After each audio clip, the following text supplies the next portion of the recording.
Hello guys, my name is Bogdan Manole. I was starting to work as a smart contract developer 1 year ago, almost 1 year ago. So before of this, I did not have any experience with the blockchain, but I can say that this 1 year I learned a lot about it, about smart contracts. And yeah, what are we going to talk about today is how to change a contract, or if you can change a contract. We are not going to talk too much about when do you want to do that. It's a matter of other subject. It's just about playing a little bit with the concept. But also, if I have enough time, I might show some code. Otherwise, there is another workshop at 11 o'clock, so we can do that thing there. All right. So, about a smart contract. The nature of it, the definition of a smart contract should be that should not be changed. All right? Why? Because you want to... All right? All right. Thank you. Okay. So, normal smart contract shouldn't be changed. Why that? Because once you are reading it or asking another person if it is fit for your purposes, you don't want to look at it every time to see if something changed there. We are working with money or tokens or whatever there, but still sometimes you might want for some purposes to do that change. The blockchain doesn't help us to do that. So what can we do is to try to overcome it with some tricks, with some design patterns, all right? So, is it doable? As I said, in blockchain by nature, it is not doable, but we can play with it and see if it fits to our purposes. So, what is our purpose? To know the interface of a contract, the protocol of talking with it, and to change the implementation after a while when a bug or whatever might appear. Hopefully not. All right? So, the approach could be to replace a contract in some kind and to ask the people that are using it, okay, start to use this contract, this new contract, all right? So, but first, before I'm showing you what is my opinion about how we can do that, let's see what are the pros and cons about an upgradable contract and a non-upgradable contract, all right? So, when you have a non-upgradable contract, you always have, we can say what you see is what you get, even in the future. You are looking once at it, and after that, this is it. It's much simpler because you don't have additional code for the upgrading and versioning and things like that, all right? So, normally, at least, the contract part doesn't need too much of maintenance. Actually, not at all, all right? On the other side, the upgradable contract, once doesn't have a native support there, so you have to find things to replace it. You have additional code for that upgradable part. And also is less decentralized. Why? Because someone is entitled to do that thing, you know? So normally you can have, let's say, a DEX. You are deploying it in the blockchain, and from that moment on, at least in theory, can live there without an owner. Nobody is the owner of that, all right? In the case of the upgradable contract, someone has to do it. I will not discuss in this meeting about the multisig, but that might be a solution for it, because you would want many people to agree about the upgrade part. All right? So pretty much that's it about the differences, but I'm sure other can be found there. All right. So how can we do it? In the past, I've seen the most used pattern is by Proxy. I found out that it can be done also by factory, bootstrapping, and other combinations. Let me just say a little bit about these design patterns. Sorry. I will try to make a parallel with some more non-technical thing. So I will name a contract, you know, like, let's see it like a person that you are trusting and you are discussing with it, all right? So what that could mean about upgrading the person's skills, all right? So we know that this person cannot be changed, so what you can do is to change the person, all right? So let's see what Proxy design patterns it is about, all right? So you have to think that actually instead of talking directly with your contract, you have another person in front of it, all right? And you are telling him, okay, please tell the contract to do things for me. Once you want to upgrade the contract, the destination contract, what you do is just replacing the other person, and the person in the front of that will know about the state of the new person. All right, this is actually the most used, from what I've seen, design pattern. What are the traits of this? The person in front of you, actually the proxy, all right, has the same interface, has the same protocol as as the destination contract. So normally, if you want to upgrade not only the behavior, but also to additionally add other, I don't know, entry points or functionality there, you might see that is not easily to be done with the proxy. All right. Bootstrapping, at least, I don't know, is not actually a design pattern, but we can talk as a technique to do it. So what we are doing there is making your contract aware about the upgrade part, and when you want to do that, actually all the code there of replacing it, it will be in the same contract. So the traits for this technique is that the contract is self-replacing itself. Also, he has to deal with the state of the contract transferring to the next contract, disabling itself, because you would want not to have the two contracts with the same functionality, and of course informing you which is the address of the next version. The factory design pattern, it looks a little bit like proxy, but just for the initialization. So what you need is this factory contract, which will create for you the destination contract, which you want later to upgrade. Also, it will deal with the mechanism for replacing it.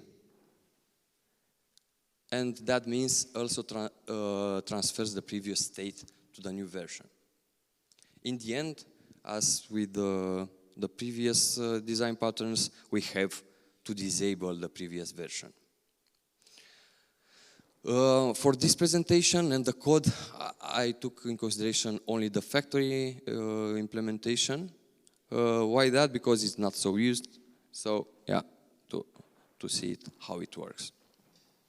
Also, you can see that we are using, even in DEX implementation, the factory pattern. So yeah, if anyone wants to play with that, it can add some upgradable things there. All right. So what is the the factory contract implementation.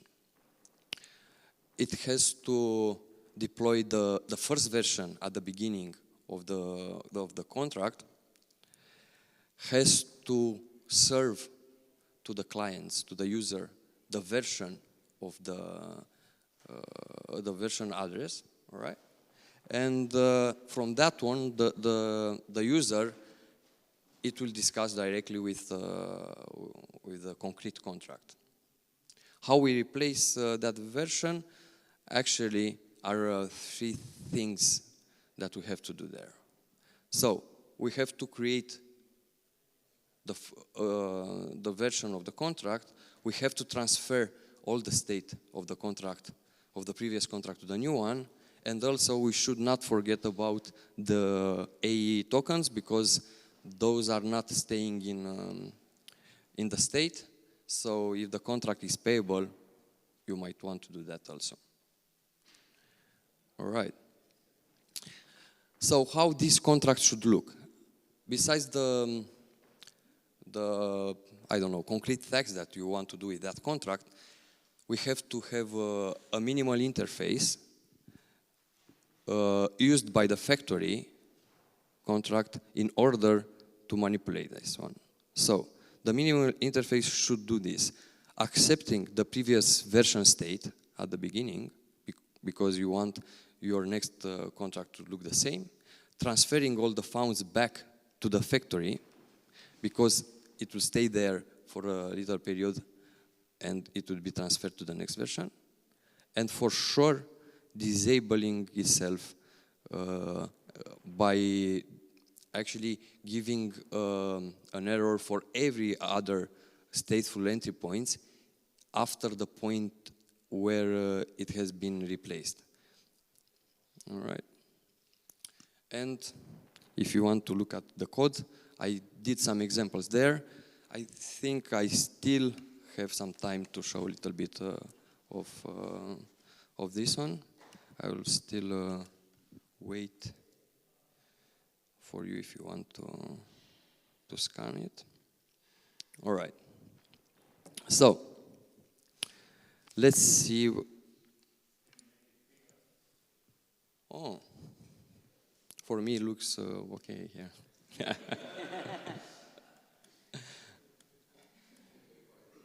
Tell me when should I?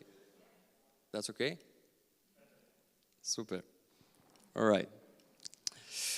Let's see first the interface of the contract. As we stated before, it should have in it the replace contract entry point. Also, at the initialization of the contract, you want to have the common state, if you want, of the previous contract. All right? And for sure, we need to define this state. What I did here is just a simple, trivial example. We know it is a counter, so the contract has just to increase a counter or decreasing or whatever. All right? So let's see the factory, how it looks. A little bit ugly, but yeah, let me explain what's here. So it's not something that is mandatory, but for the sake of example, what I did is that for the first version of the contract, actually, we are going to use the create function from the SDK, all right? Because there's no point in making it more flexible there, okay? So if we are looking at the init, actually we create the contract. It's a simple thing. I chose just to give it a state of 0 to the counter, but you can easily add it in the parameters of the factory. All right? So the second thing that we have to do is to remember the contract address, because we don't want to lose that. All right? This entry point is the entry point that serves the current version contract, and the tricky part is for the change contract. All right? So what we have here? when someone decides that he wants to upgrade a contract, actually, he will not give the actually version. What he will do is to deploy a model for the factory to know how to create the next version. Okay, so the user entitled to do that, it will create the model and it will pass it as an address to the change contract entry point of the factory. All right, so at first we have to be sure that not everybody upgrades the contract, so we have to make a require call for this part. Second one is to make a snapshot of the balance of AE that we have in the destination contract, to use it later and to be sure that the contract is capable of sending all its funds at the moment of the replacement. You don't want to lock that AE there. All right. Here is the point when we are trying to replace the contract. The contract, it will have, let's say, some responsibility of doing so, okay? But most importantly, when we call this replace contract entry point, we want also to see, to get the state at that point, the last state of the previous version, all right? Because we want to give it to the next version of the contract. At this line, actually, the creation of the new version is happening. We are going to do it by clone. Clone means that it gets only the code, the shape of a contract, and it creates another one. And we are going to give this last state to the new contract. All right, what we have to see now is that, what we are hoping now is that the contract at this point, the previous one, it already sent its all funds in order for us to receive it. So now we get all the funds actually from the factory, which might be even greater than the value of the previous contract, and send it to the new contract. Once again, we are trying to be sure here that the balance remains at least what the original balance was there. We don't mind if there is more. And last, we are changing the last version, the current version of the contract, and returning the new contract address. Okay, and let's see how actually an upgradable contract should look. All right.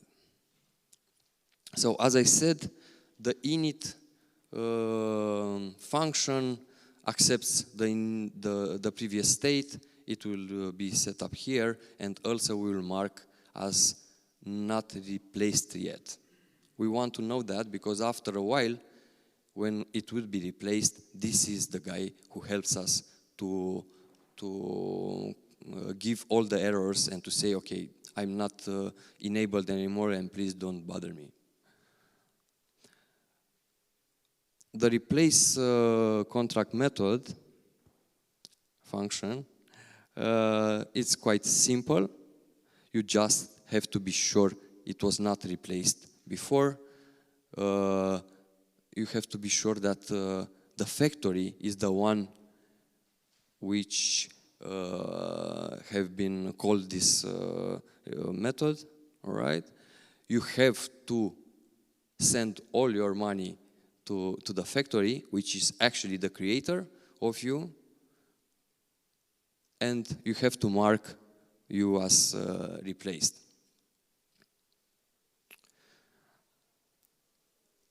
At this point, from this point on, are just